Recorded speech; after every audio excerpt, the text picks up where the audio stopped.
Welcome to another episode of My First Job, the podcast. A career in maritime research offers a wonderful way to explore oceans of opportunity.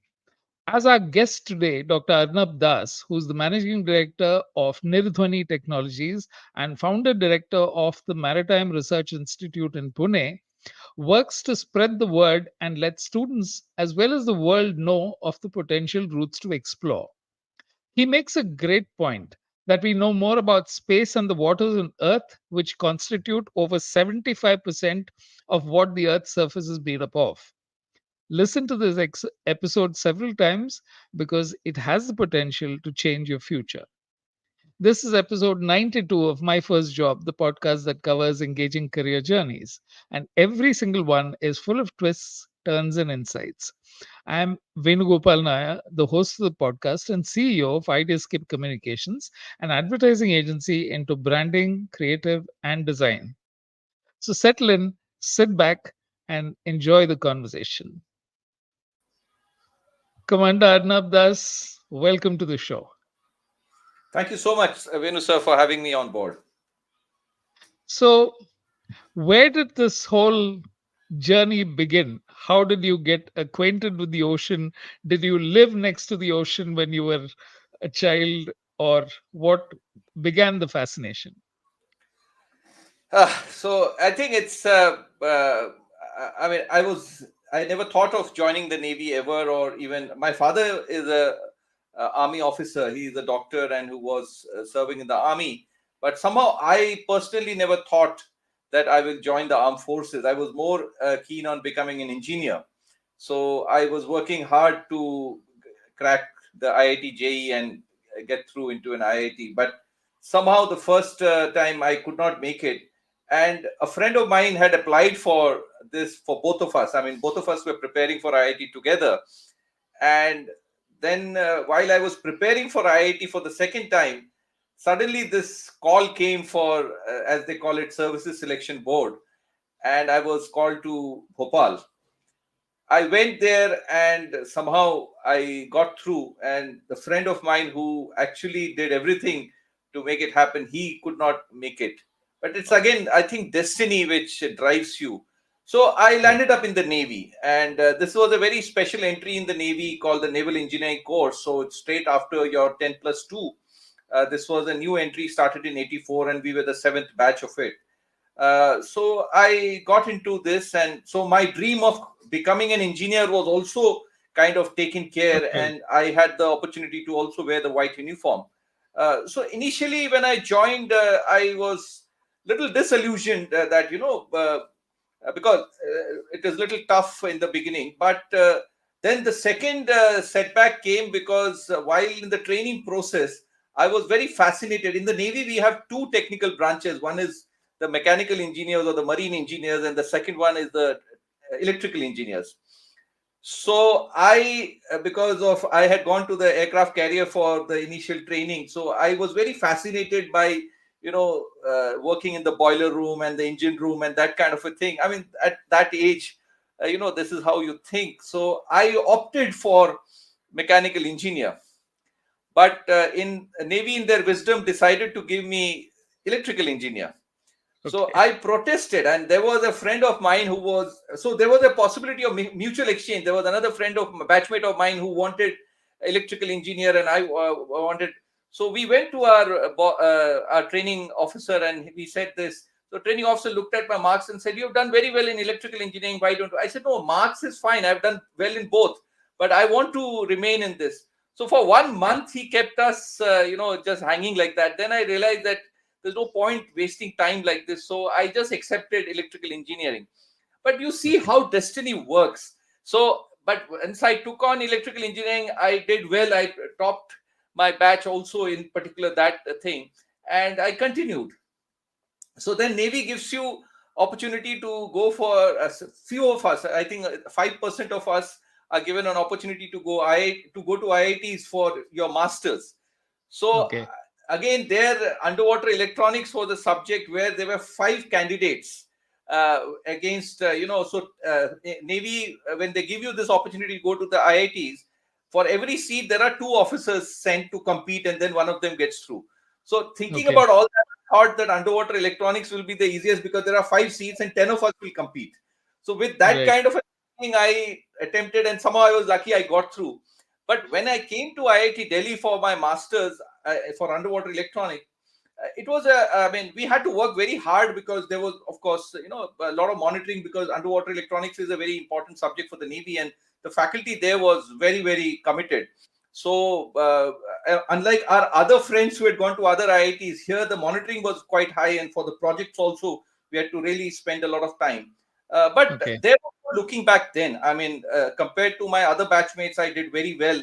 And then IIT insisted that after my masters I should continue in IIT, and there was a position created earlier, not just for me but earlier. So one of us had to be selected, and since I did well, I was retained in IIT Delhi.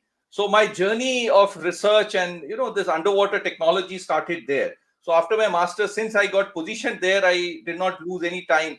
I immediately registered for my PhD, and because I did well in my masters, getting through the PhD interview was also not so difficult.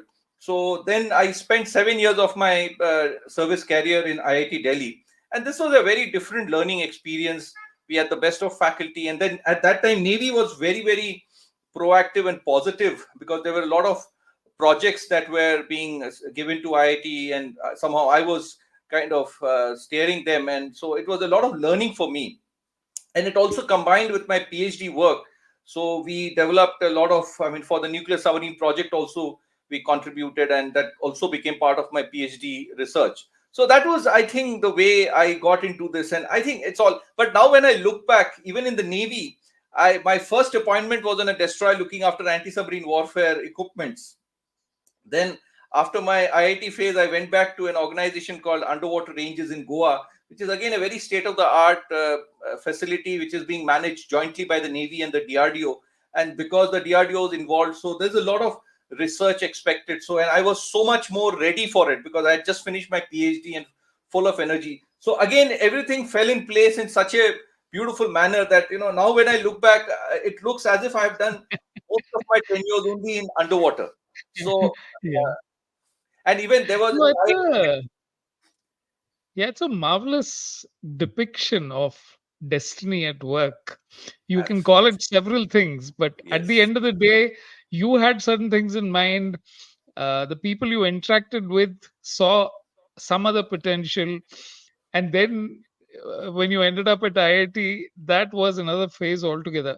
But tell me, why is underwater acoustics so important, and how is it different from uh, acoustics on land?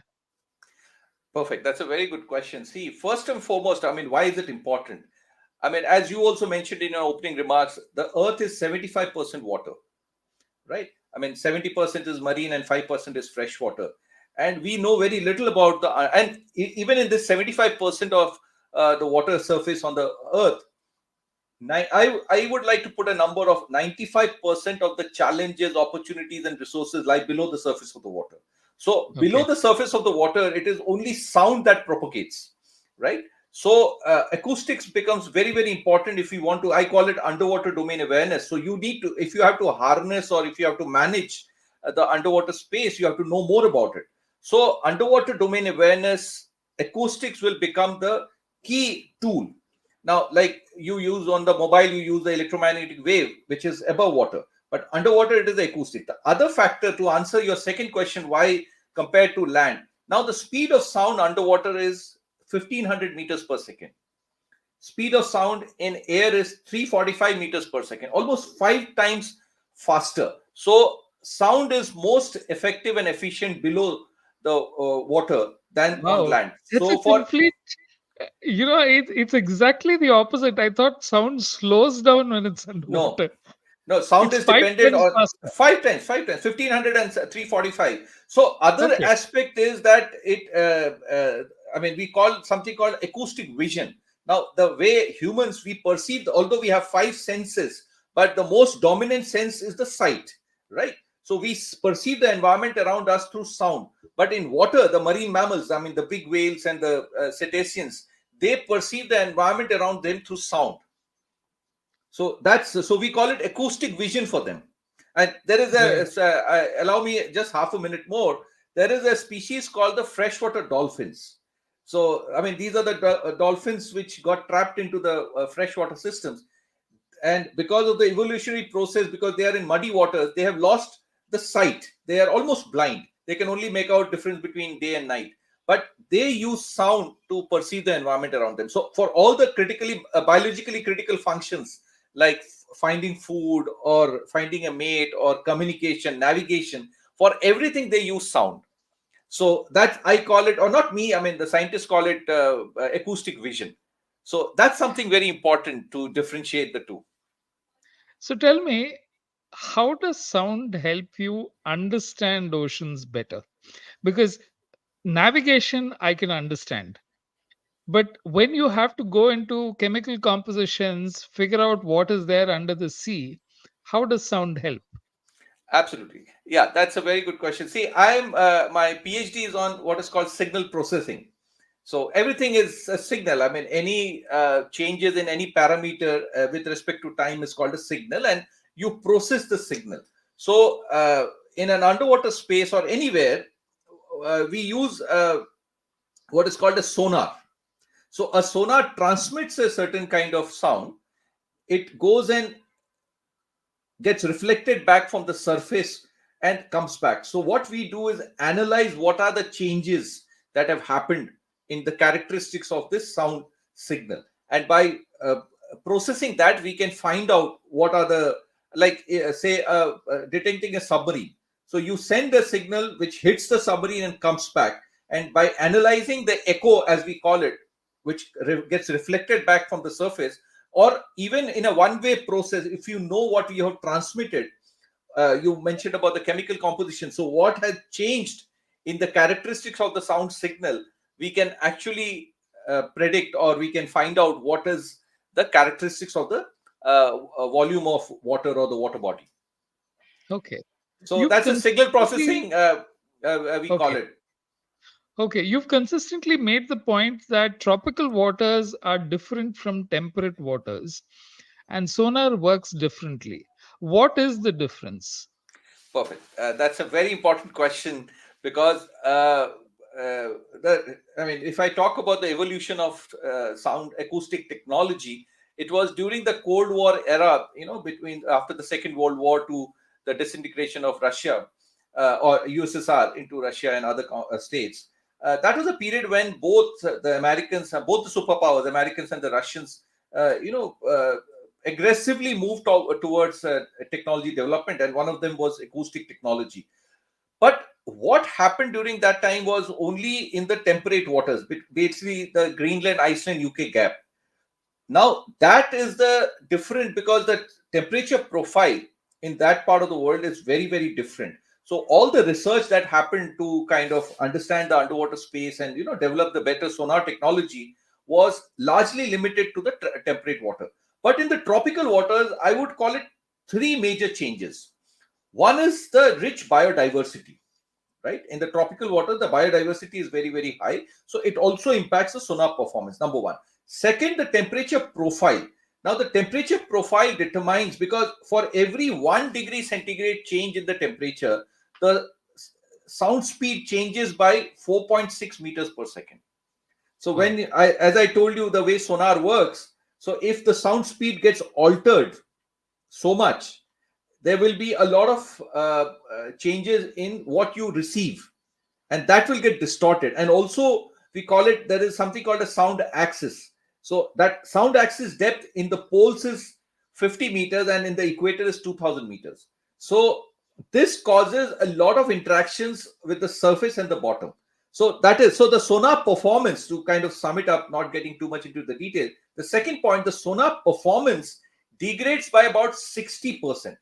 I mean, one of Wow. the particular sonars that I've been operating in Russia, when it was tested, it gave us 32 nautical miles as a detection range.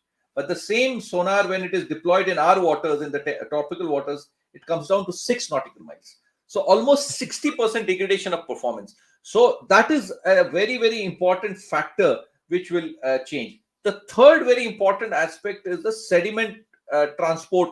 So, when we talk about water bodies, the siltation is a very big issue. So the tropical water, the siltation is of a very different order. It's very, very high because the monsoons are compressed in few months. So the flow of water is very high, and that leads to a massive amount of siltation. So the sediment transport pattern is very different. So navigability of the waters becomes very difficult. And so, now people are using too much of dredging, but that's not a very, very sustainable way of doing things. Way of doing I it. will not get into the details of, we have managed this better. I mean, India has a for Right. 10,000 year civilization legacy. So we've had good traditional knowledge, which is getting lost now. So we'll talk about it in some time. Okay.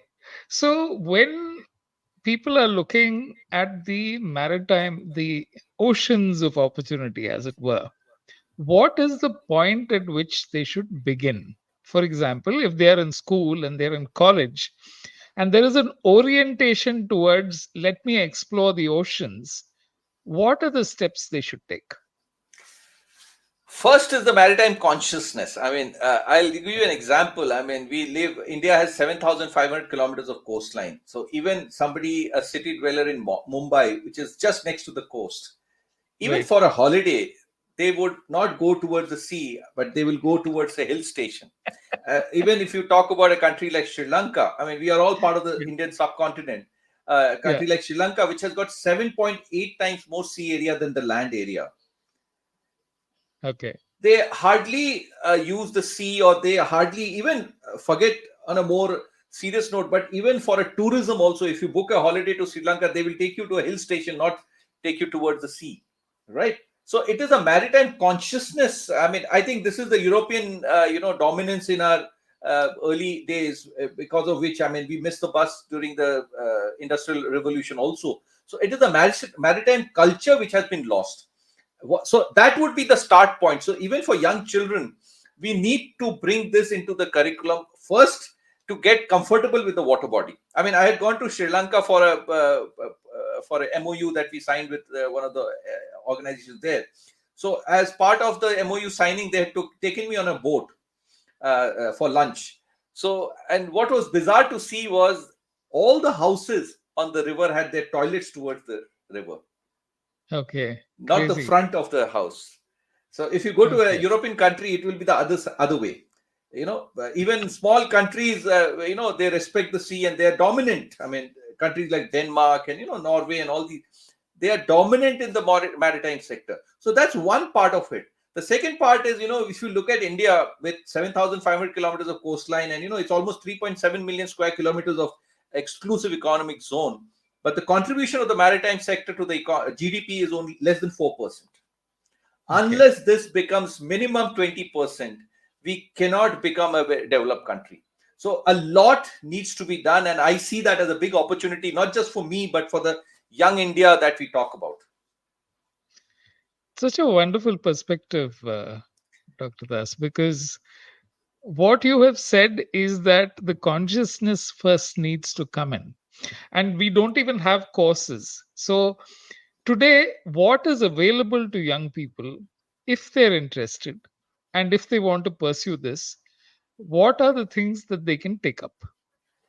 Yeah, that's a very good question. I did deliberately didn't ask it in the first part. There is, now you see, as we talked, you started this conversation with so much of acoustics, but there is not a single academic institution in this country which teaches acoustics as a subject. Wow. That's bizarre. So now the second part is, when we talk about maritime, we only know about ships and seafaring and all that, uh, you know, uh, but that's a very small part of the whole thing. There is so much opportunity. There is so much resources. There is so much. I mean, knowing the ecosystem below the surface of the water, we have very little understanding. If we do not have the understanding, then how will we even explore and exploit that in a more optimum manner? So there is so much more to be understood, and that has to become part of the curriculum. unless it is part of the curriculum. And typically what I have observed, I've been part of academia for almost 15, 20 years now. We are more our teaching and our research is more lab based rather than field experimental based. We have to Right. go out to the field, and it is increasingly becoming more and more lab based. So unless we do that, we will not. I mean, we are. In fact, you look at the PhD and the higher research institutes and the research that is being done. It is being done on European data, as if we have Okay. no problems locally. I mean, you can pick up. We have so many young people going through graduation, post graduation, even PhD, and everybody has to submit a project report or a thesis report. I mean, not to blame them, because we Yep. have not done enough. I mean, if a student has to do, or a researcher has to do research on the data, it will take him almost a lifetime to build data of that particular quality, and there is so much more to be done. So it's probably a problem of the ecosystem, not individuals. So ecosystem has to be created where there is enough data, so I mean, just to give you a strategic perspective, if a PhD student is working on a European data, means he's trying to solve a European problem sitting here, as if there is no problem in this country. Everything is sorted out. Now we have gone outside to sort out their problems. You know, we have very Yeah. little understanding of what exists here. We have very little understanding of what are the components of the ecosystem, how these components interact with each other. So even when you talk about development for sustainable development, unless you understand these interactions, you will never be able to harness it in a more optimal manner. So there's a One lot of of the work to be things done. one of the things I saw yesterday during the Maritime Day webinar was the work that is being done on coastlines to encourage the growth of seaweed, because it cuts into, as fish populations tend to go down, this is a way to manage both growth of seaweed, sustain, as well as sequester carbon, which is amazing. Now, please give me some instances of where some baby steps have been taken to build not just livelihoods but careers. Because I'm looking at a career angle, because I'm saying at the end of the day, the knowledge is different. How do I get people interested in doing something like this? Absolutely. I mean, that's a very important point. I'll answer it in three parts. One is, you specifically talked about seaweeds. I'll talk about the fisheries aspect also and how it becomes a career. First and foremost, the fish stock globally is on the decline since 1996. It's a global study done by Colorado University. But on the other side, you see the bycatch is of the order of 80%. I mean, bycatch is, when you put a big trawl, you pick up say 100 tons of fish. You only use 20% of that. Rest of it you throw it back. So that is the bycatch. Now, if the fish stock is on the decline, how are you wasting 80% of it? So that's one part. So Bycatch, as in those fish which are thrown back are dead? yes, I mean, that's Oh, not you. God. So you don't eat everything, right? That's the definition of bycatch. You, in a net, you pick up. I didn't know. I mean, Yeah. for you it must be very common, but I didn't know that 80% of it is thrown back into Yes. the sea. Yes, we don't use everything, right? We don't eat every Wow. species, right? Okay. So that's the Okay. bycatch. I mean, when you pick up something, you pick up what you want, and the rest of it you throw it back. But see, earlier when it was artisanal fishing and the traditional methods, you only pick what you want. You don't disturb the rest. But in the mechanized trawling, you pick up everything that comes into the net. You only use 20% of it, rest of it you throw. So that's a different debate. I will not get into that. So now one is this. So when 80% is thrown back and it's already on the decline, it impacts the ecosystem in a big way. So that's what, I mean, yesterday's presentation also, she mentioned that, fisheries, they are not getting enough. The fishermen are not getting enough.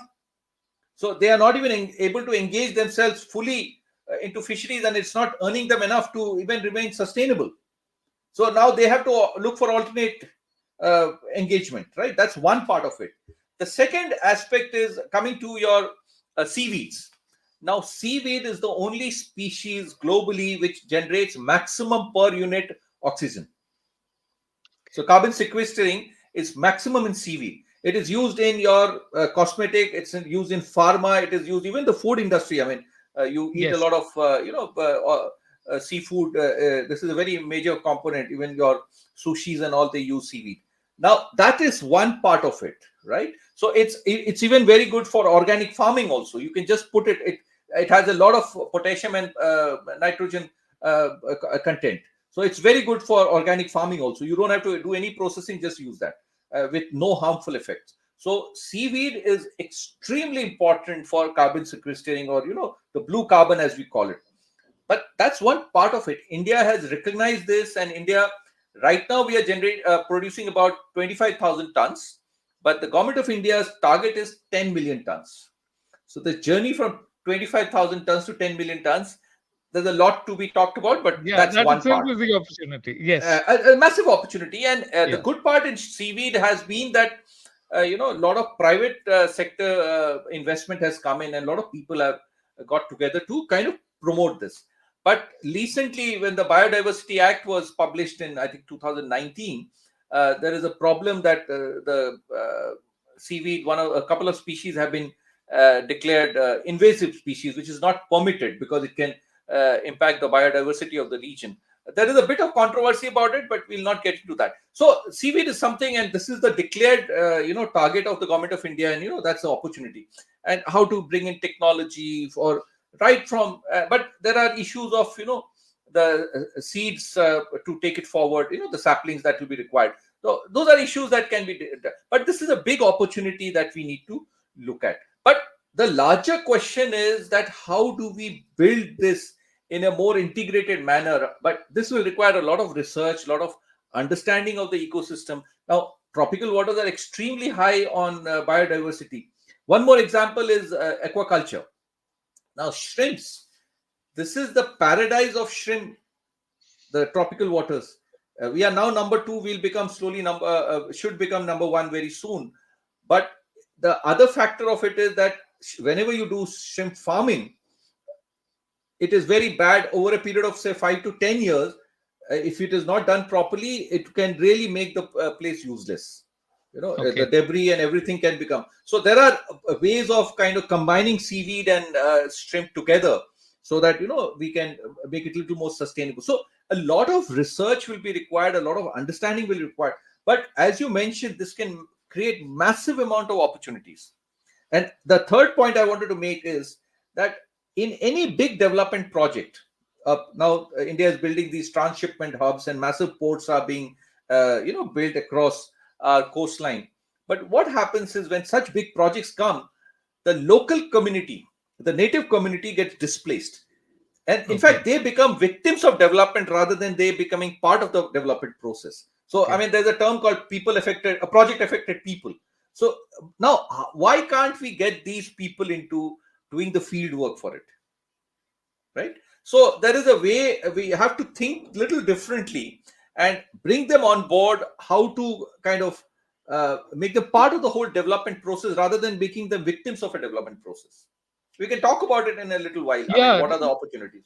what you're saying makes a tremendous amount of sense because these questions are not easy to answer. Any large investment invariably looks at scale. And scale then means displacement because whatever exists has to be replaced by something new that comes in. So whether it's roads that lead up to the port, it is the traffic that travels along those roads and then back into the cities and all of these things. But we will go into areas which are not really as far as this is concerned. But let me understand this better. Is it better for students today to look at opportunities in research? That is where you feel the large amount of work will happen over the next decade or so. Or do you think it is in entrepreneurship, which is also offering a tremendous amount of potential? Okay, I'll try and answer this in a slightly different way. I mean, the term research itself is overrated. I mean, Okay. according to me, research is being able to think, you know, uh, think and connect. various aspects. I mean, people Right. think producing some papers which may not have any real world value is research. That's absolutely not right. And as I told Okay. you, I mean, you may get a very big degree, but you are trying to analyze some European data which you can't connect it to the real world around you. And if you can't solve a problem around you, then what are we doing? I mean, it has no, that degree is just a piece of paper. So now, Benny, let me talk specifically on the underwater space. Now, if you can, say, a young student is doing his undergraduate or postgraduate or whatever, I'm not trying to tell him, I mean, a basic, whether it is a mechanical engineering student or electrical engineering student or a computer engineering student, you don't have to do anything different. Just the project that you choose. You have the option of choosing the project from any sector. Right. If you just join a appropriate organization where you can pursue your project and do the internship, which is part of the curriculum now, there is nothing new that you need to do. Choose it in a futuristic area. Everybody is running towards it is slowly, highly Yes. saturated. There are no opportunities, but still, there is a Yes. belief among our young people that still you go, that's a proven path, so you go there. But they're not realizing that there's a roadblock actually going forward. So my only request is, even if you're a computer science, you look at an area like underwater space, because this is the future now. I mean, Honorable Prime Minister in every forum has been talking about the oceans and everything.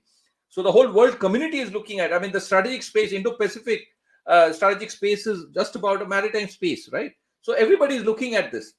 So do a project which is nuanced, but you have to really dedicate yourself rather than just doing some superficial work. Once you do that, you get a better understanding. Now, if you just look at the underwater space, so many different aspects that need to be, like, if computer science student, he can do the data analytics for the ocean.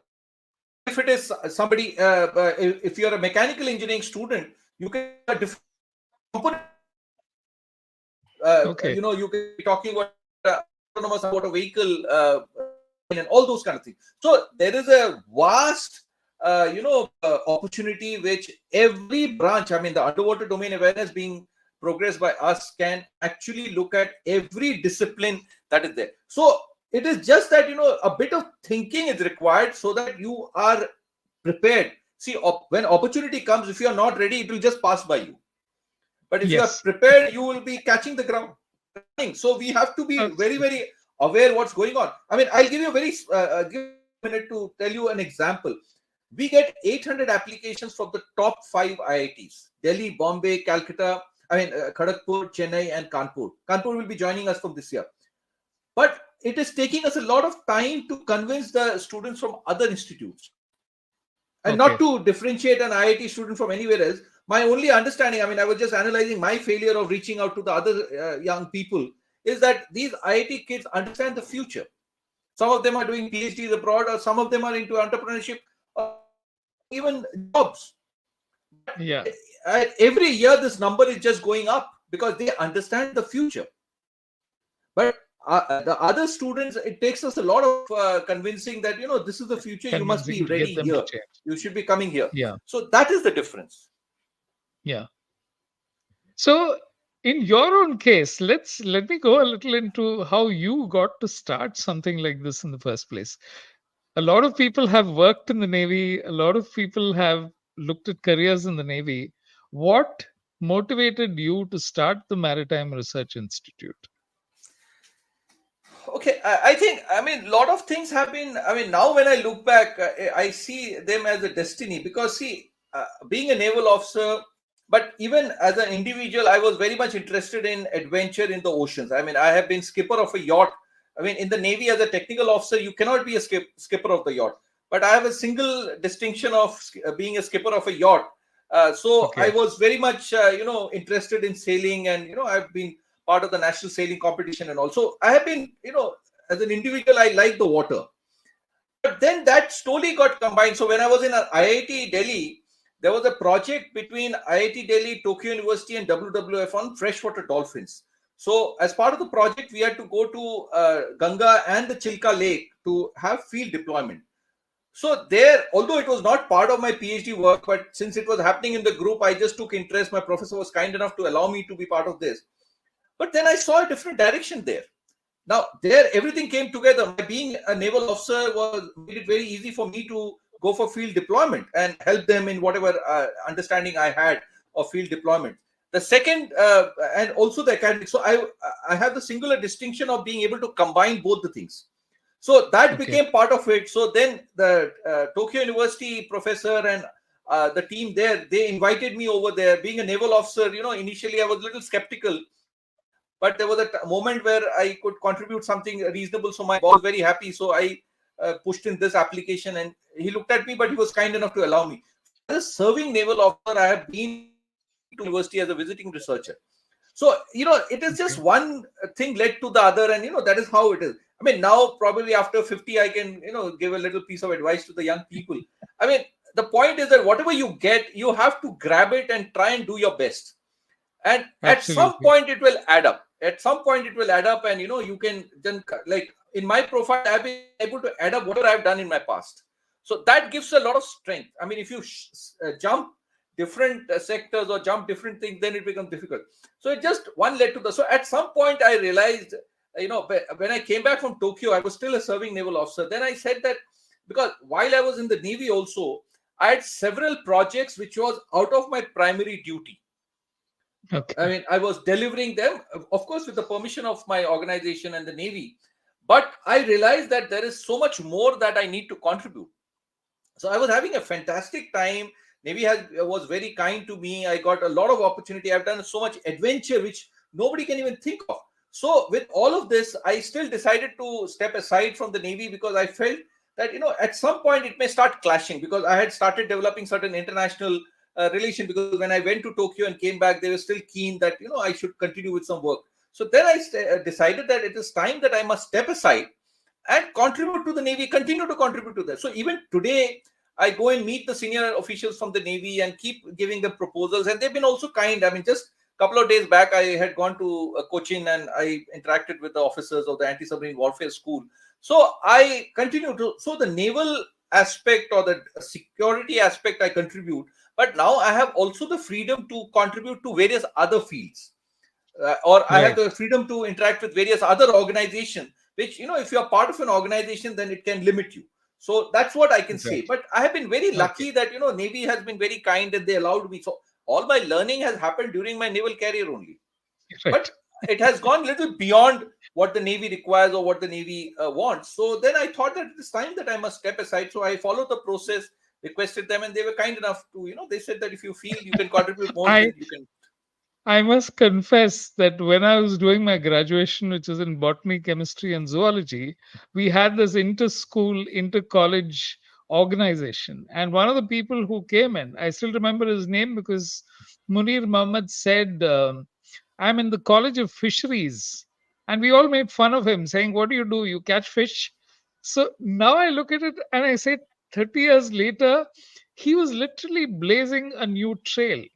Yes. He was looking at an opportunity which back in the 80s would have seemed almost, why would you do, at that point may have been more about fishing and how to improve fishing, but it was connected to the maritime ecosystem. And I think exactly like you mentioned, the IT boom took a lot of people into that particular territory because people said, oh, computers, they're going to change everything. But now we're finding a way to get IT into the maritime. Did you mention this, that it's not just about fishermen getting news of a catch, but they want a specific species, and you have to be able to locate that, Yeah. which, for the first time I understood what it meant. And today when you told me about bycatch, and then you took it into this where you said the app has to tell the fisherman whether that particular fish is available in that area, how does one even begin to do that? Yeah, I think I'll answer this in two parts. See, one is the whole digital ocean component. Now Digital Ocean is well known. I mean, Digital India program also. Digital will always help in better governance. And when you talk about better governance, it brings equality, it brings, a whole lot of sustainability, everything gets, taken care. But how do you implement the digital oceans, right? So there is a term called marine spatial planning. So you map the whole area spatially and temporally, because there will be changes temporally and also geographically across the space there will be. So how to implement and all that. So this is the digital transformation in the underwater space. Now in this, there are now, because you are talking about opportunities for the young people, there are three main category of people or skills that are required. First is data analytics. To get the data, how to collect the data, that will have several components to it. I'll talk about it. So high-end data analytics will be something we require. But once the data is collected, somebody has to interpret this data. So these are domain specialists. That data can be analyzed by a social scientist. It can be analyzed by the fisheries expert. It can be analyzed by the international relations.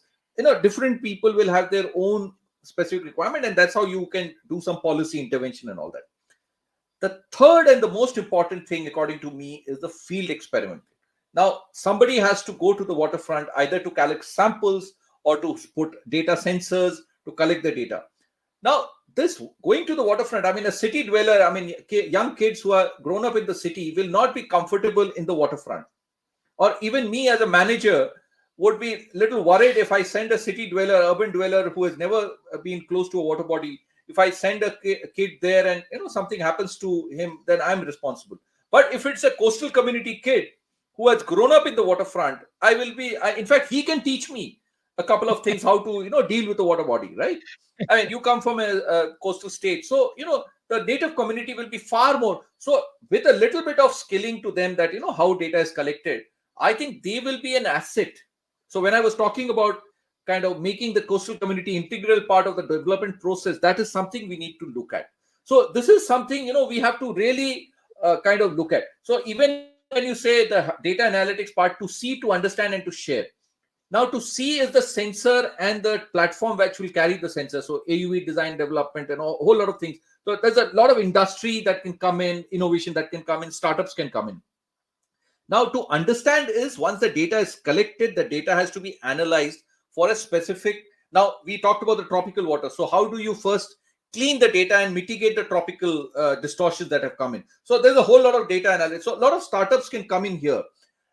The second component to this is also, when we take help from other countries, we can buy some hardware, but the data analytics should be only done by our own people who understand the local condition.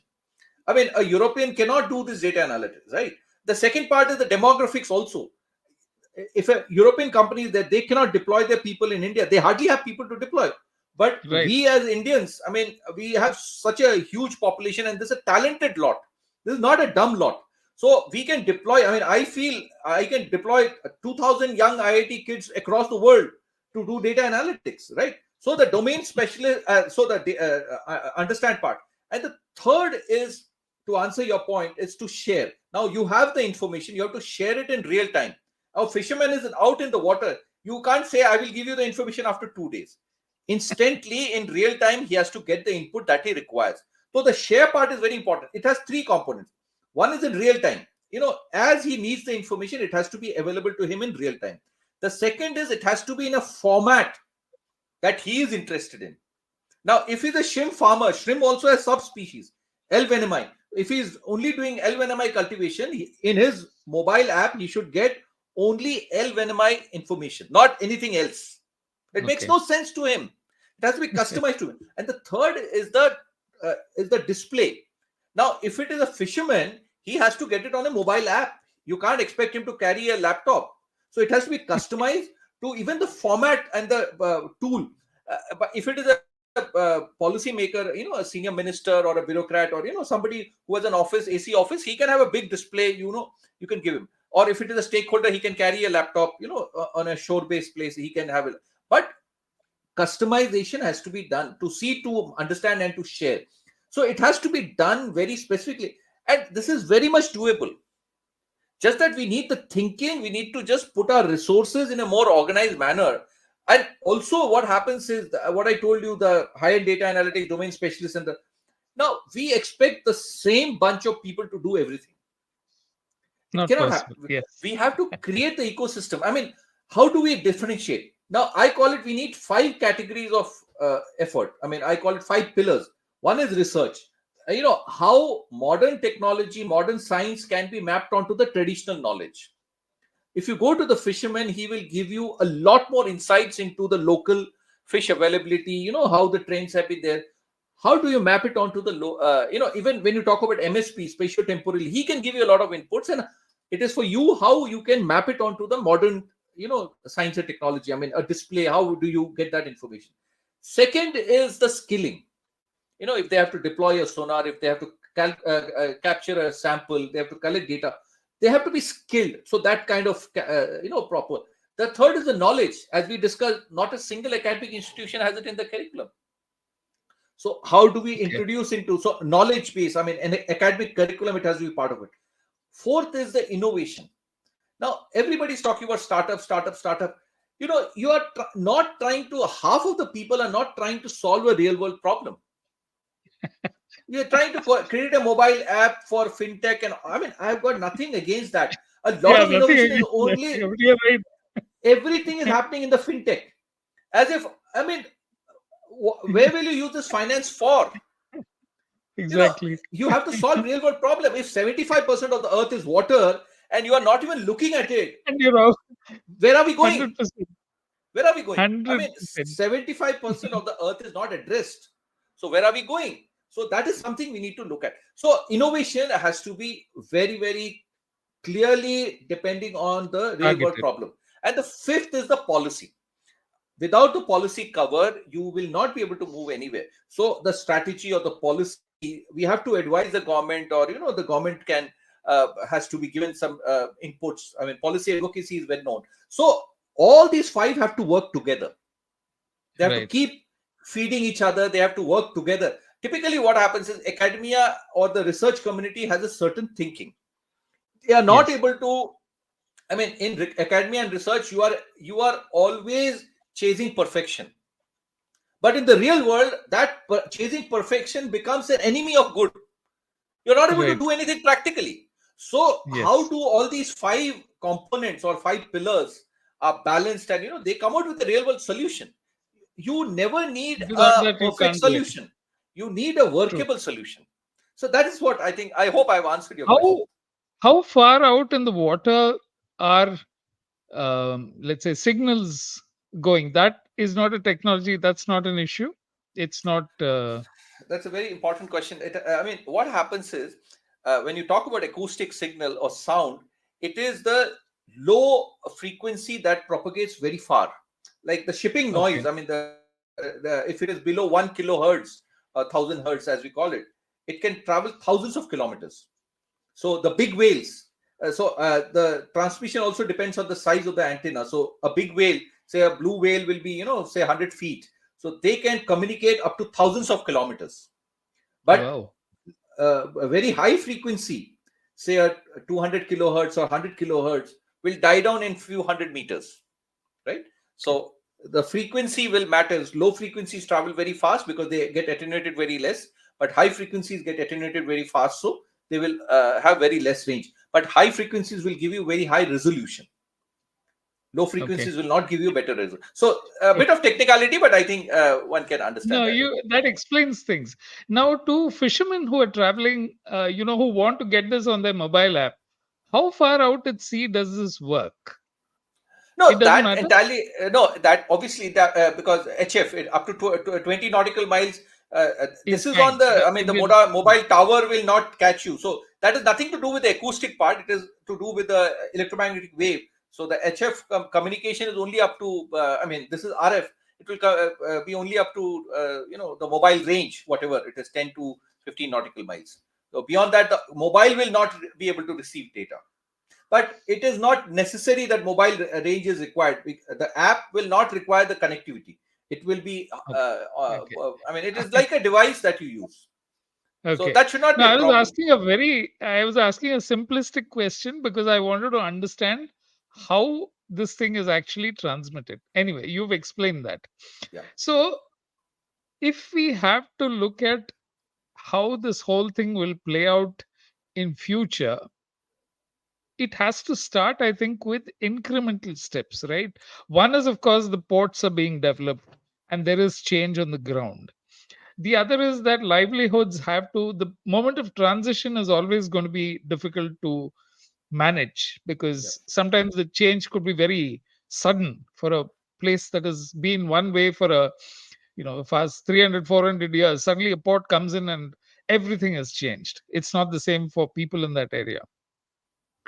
So when you go across and you meet so many colleges, so what are the questions that they're asking you, the kids are asking you? One is, you said IITs seem to get it instantly. What are the other colleges afraid of, or they think that it doesn't have the potential? Now, see, there is a term called employability that is used. Employability, Okay. according to me, is nothing but your ability to think through and the agility to adapt to a new opportunity, Environment. right? Yeah. Now, typically, what is happening is today, if you're preparing for a job, the jobs are now changing so rapidly. So you can't prepare for a job. You can prepare on your skills and capacity, right? Then only you, if you're agile enough, you can. I mean, when you mentioned the IIT kids, they are agile enough. If you tell them something, he will do this way, or he will come with three different options to you to choose. Sir, I've done it three ways. You choose what you want. So Okay. that is the ability to think and adapt to a new situation. Now, everybody may say underwater. I have never heard of underwater, but underwater is nothing different. It is an acoustic signal. It is I mean, you were initially talking about opportunity. So when I did my PhD, the basic thing is signal processing. Now signal processing can be done in underwater. Signal processing can be, so my PhD is largely a case study that you do, but the degree that you get is that you are now capable of doing research, right? So now I could have continued with signal processing and gone to lucrative things which are more sellable at that point, Yeah. but for some reason I continue to remain in the underwater.